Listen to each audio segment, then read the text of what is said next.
question, not one Democrat senator voted to protect women's sports from males. Not one Democrat congressman or congresswoman stood to applaud or support protecting women's spaces and sports at the President's joint session to Congress last night, as you articulately mentioned in the beginning. So I'm wondering, what message is that sending to not only young women who are competing in these sports across the country, but also to the parents of these young girls? Yeah. I think the message that Americans should take away from last night is that they have a president in the Oval Office who is committed to doing what's right for them, especially women and girls across the country.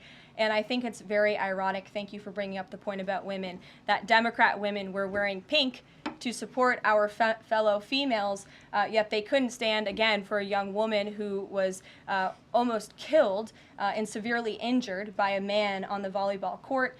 They couldn't stand for the mothers of two beautiful young women whose lives were taken tragically at the hands of illegal people. So you can't say you're the party of women and then support men and women's sports and not stand up for basic law and order and immigration reform that will protect women in this country. That's what President Trump is doing. He's the president for women. Lindsay, good to see you. Thank you, Caroline. Good to see you. So, speaking of tariffs, China said yesterday that they're ready for any kind of war with the U.S. Because of these tariffs that have been placed on them, and a Chinese spokesperson also said that the tariffs would not lead to a resolution of U.S. concerns about fentanyl originating in China. Can you speak to how the administration is planning on responding to that? Well, I think Secretary Hegseth has responded to that this morning.